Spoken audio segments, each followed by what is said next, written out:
Hi, welcome to my channel where we provide an alternative view to the common narrative. Today I'm going to talk about, again, a very controversial topic. And this is about the current world affairs, America versus Russia and China. So if you are interested, please continue watching.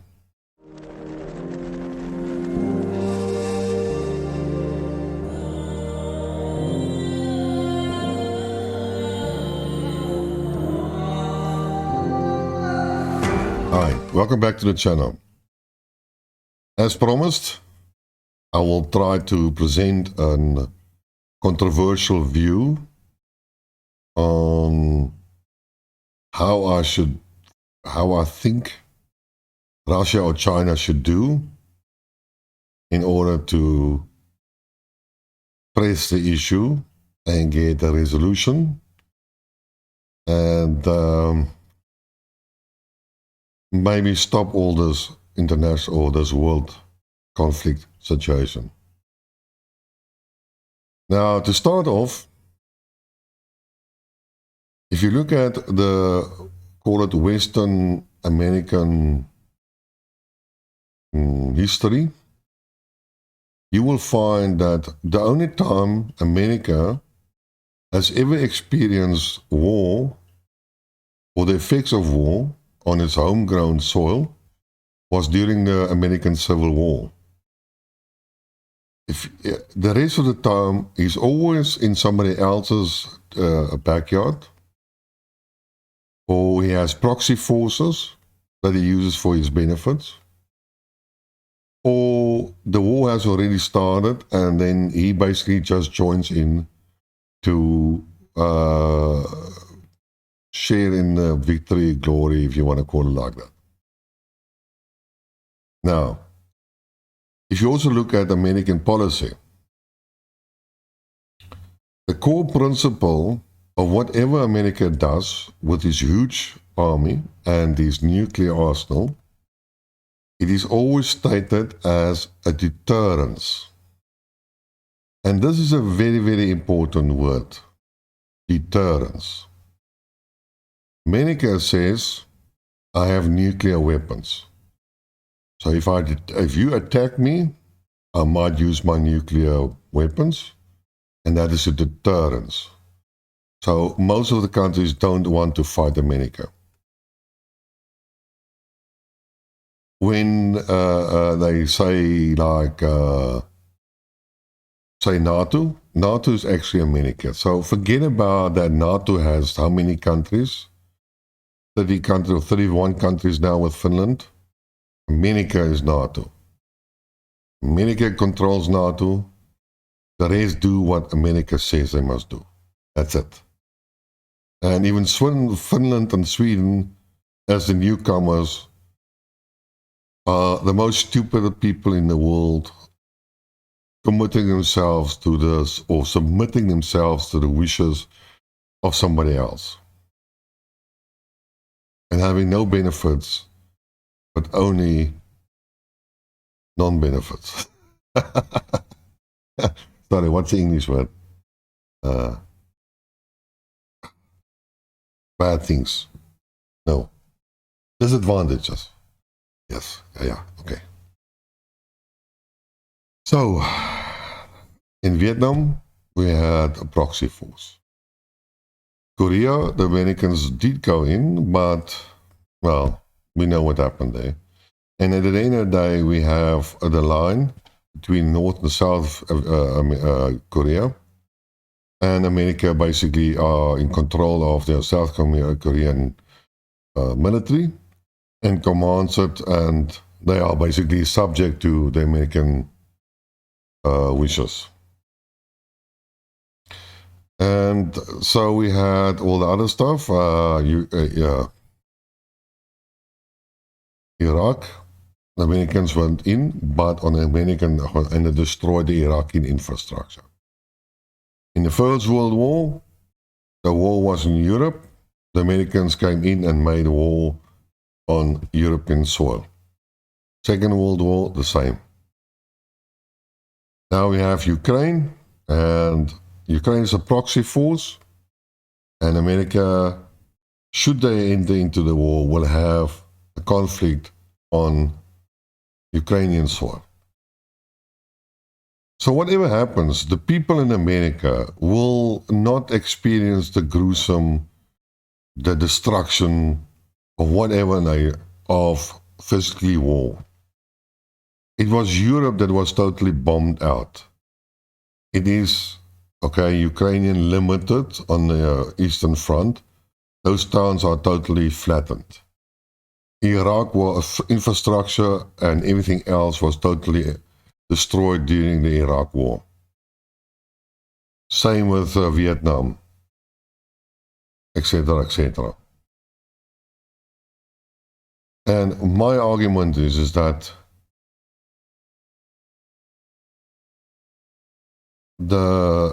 this will not stop until the Americans will feel the same or experience the same what everybody else has to experience and has to endure. Now, they always say the Russians are good chess players and Putin is a good strategist and so on. But there's no point in a chess game to threaten the peon. Is that the right word in English? The soldier. There's no point in threatening the bishops or the horsemen or the castle. Chess is won by threatening the king. So, if you want to have a real multipolarity and you want to bring peace to the world, then there's only one option, in my opinion, that can really achieve that. And that is to deter America. Deter the king. Threaten the king for consequences. Because at the end of the day, it's all about money. And I'm not talking about physically money. It's a price that one has to pay. And you probably whether a war is worth it or not. How much benefit will you obtain for how much, just that the word?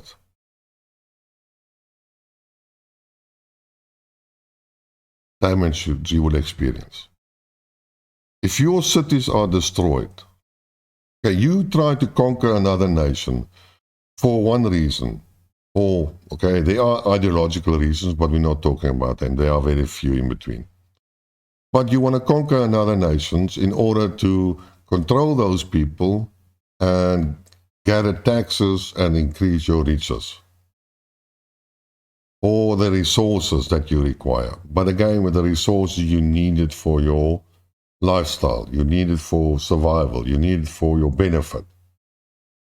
And how much are you going to prepare to pay for that?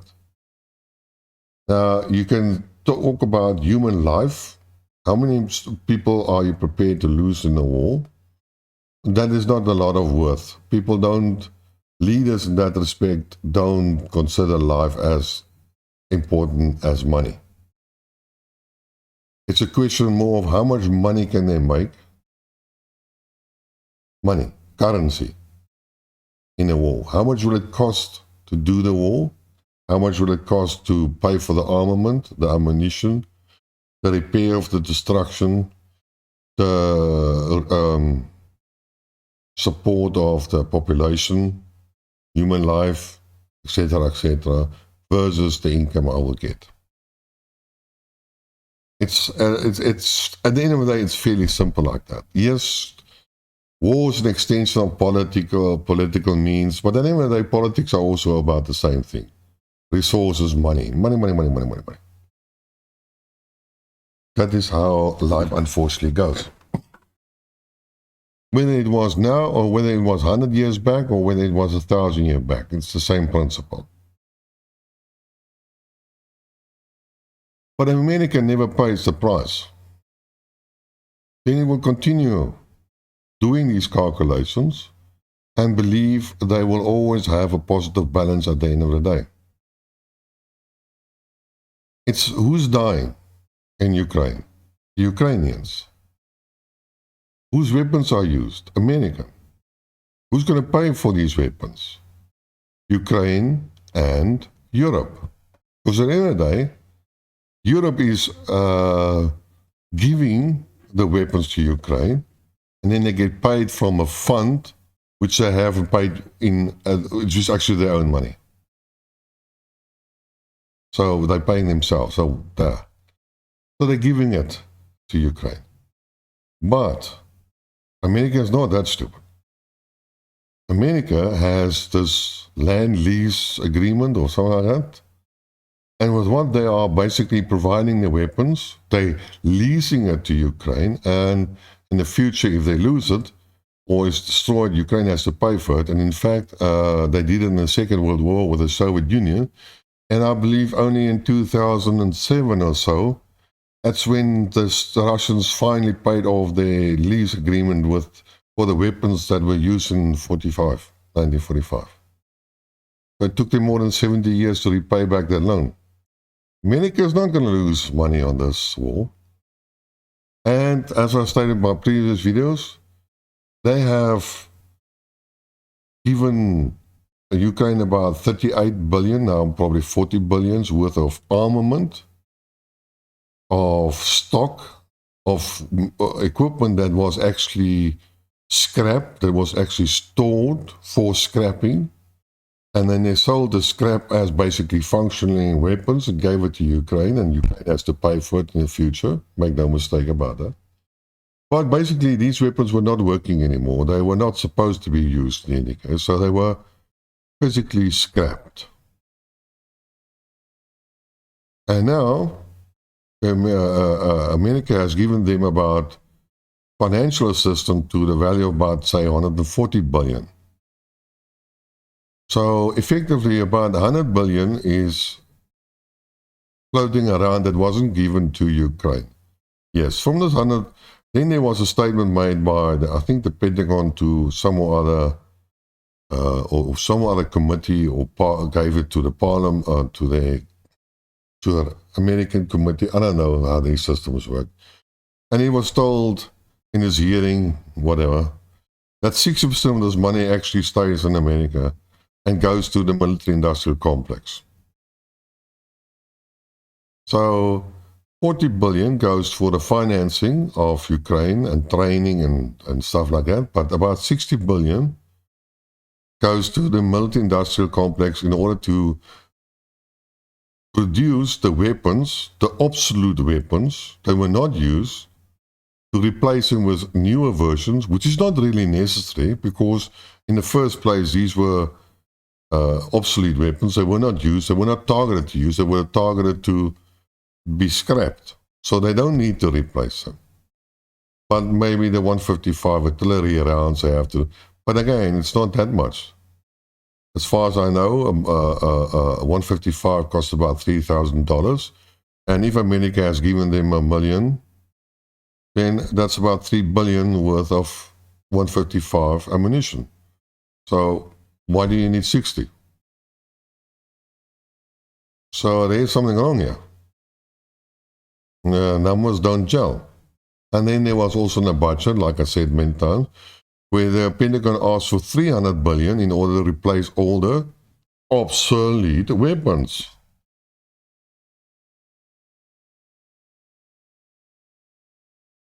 What's the point?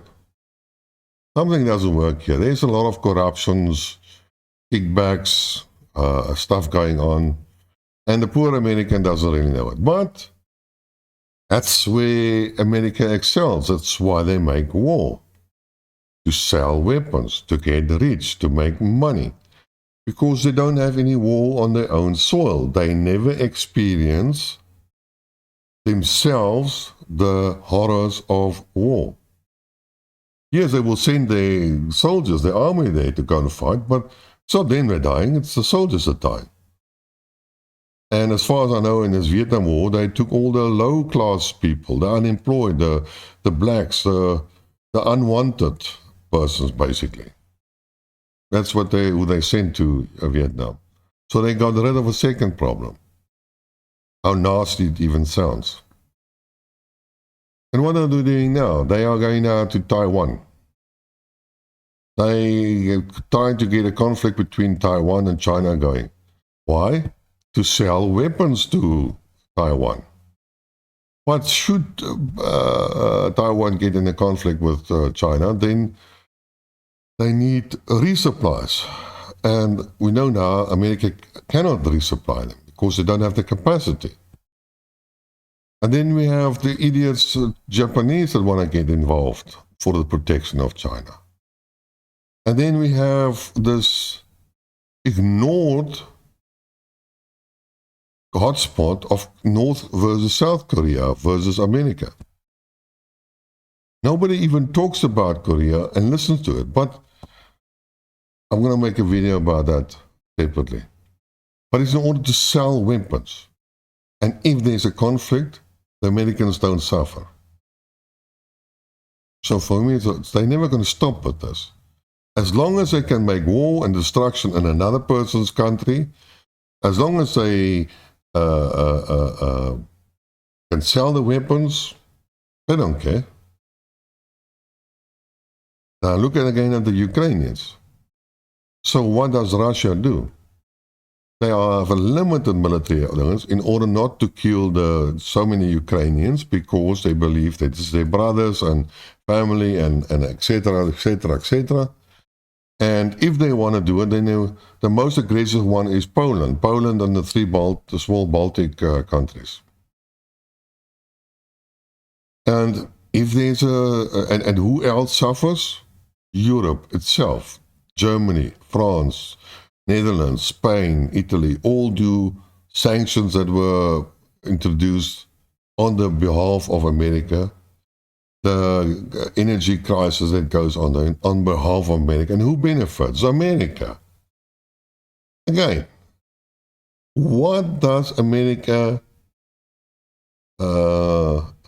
suffer? Nothing. Only benefits. Only benefits. And the question also, what did Putin now do? He put nuclear weapons, similar to probably the B-60 bomb, American B-60 bomb, strategic, into Belarus. Who's their possible target? Not America. Should there be a nuclear war, and it is limited nuclear war, no strategic missiles going off between Russia and us, then Russia will try to use, and America will try to use their strategic bombs, nuclear bombs, in Poland, in Belarus, and Germany and Italy, where the other ones are stored. They will fly it over, and who will be destroyed? Europe, just like in the Second World War. Will America suffer anything? No. Europe will suffer. European people will die. European cities will be destroyed. Go look at North and South Korea. Seoul. Seoul is less than 40 kilometers from the demarcation zone. That means the artillery of North Korea can fire right into Seoul. And go look at the picture. The high concentration of people. The high-rise building. With a few bombs, you can do enormous damage and kill enormous people. Japan as well. Say Japan goes against China. China sends a couple of cruise missiles to Tokyo. These people are Taiwan, same thing. High concentrations of people in these cities. Maximum damage. Maximum loss of life. Maximum effectiveness of any weapons. That would be a slaughter. Will the Americans suffer? Nope. They only win out of these deals. And the people are too stupid to see it. Now, my suggestion, my radical suggestion is, like I always say, deterrence. What does America say when they go into the China Sea? Freedom of navigation, international waters. They know it's not international waters. They know they are provoking China. They know all this other stuff that goes with it, but they insist international waters. So we look at Ukraine and the recent downing of the Reaper drone. They were flying in international water. That's totally allowed. Whether there's a war, whether they're spying, doesn't matter. And then they moan when the Russians bring down their drone. So we look at Yemen. So Yemen and Venezuela, there's a maritime blockade on them in international waters. That's piracy. But that's what the Americans do.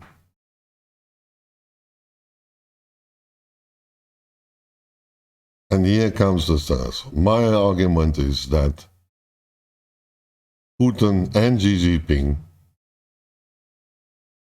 especially Xi Jinping, because they have the biggest fleet, they should send an aircraft carrier to the shores of Los Angeles in international waters.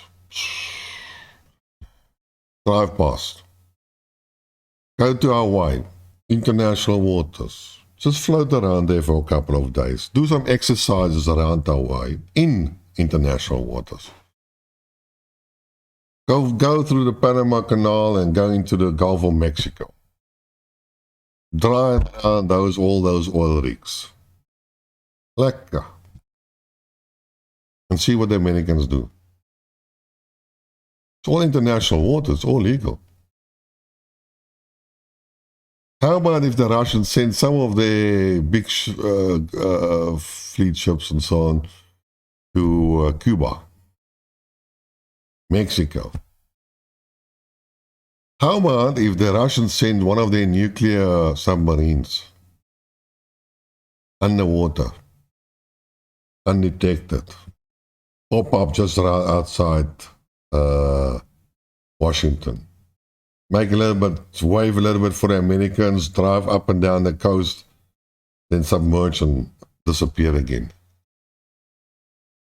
Deterrence. That's the name of the game.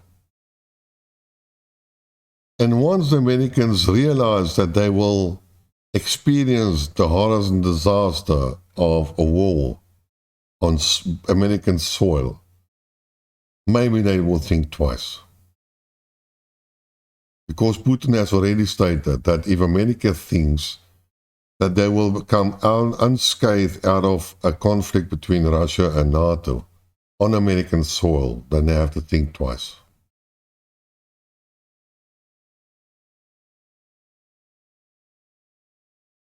Now the problem is that Putin is a very conservative, strategic thinker. He acts very, very cautious. He has not reacted when he was actually enticed to do so. But there's a limit to Putin's patience. You saw it with the Reaper drone. You saw it with the depleted uranium. And you can see that the speech that I always talked about, where he clearly stated the red line was drawn or the line was drawn in the sand, and that's it. You're not going to worry about the Western world anymore. And if they ever want to make a friend with Russia again, they got a long road to walk. China and Xi Jinping is a lot more conservative still, more conservative. They don't want to indict anybody. They rather take a slap on the cheek in order not to show they're angry and so on. They are a lot more diplomatic because at the end of the day, I believe they have a lot more to lose because they are not ready at this stage. But they have the biggest fleet. And it's nothing to instruct your fleet to go and for a trip around the world, all nicely within international waters, not far away from America.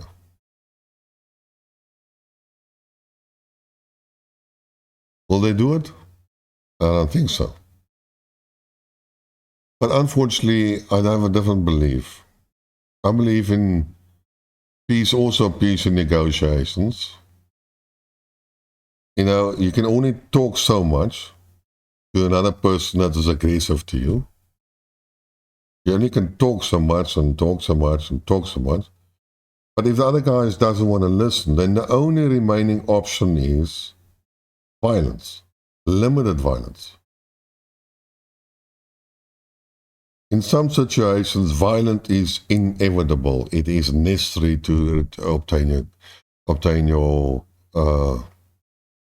objective. Because talking doesn't help.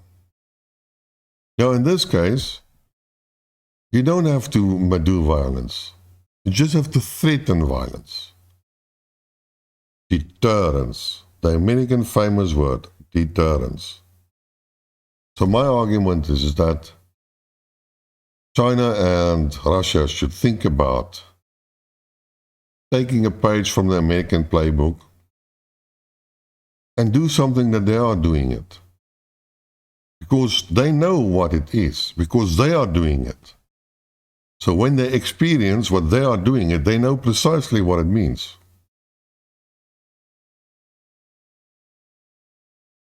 It's like, say, the ships, American weapons are shipped to Ukraine or Europe via a ship. Then the ship comes out, and suddenly a Russian U-boat is next to the ship and follows it. I don't want to be that captain. But the Russians just follow it. And that is a big enough message.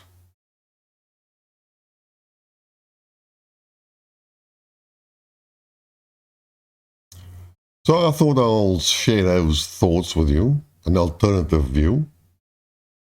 Hope maybe I gave you some food for thought. Maybe you think I'm crazy. So then, until next time then, cheers.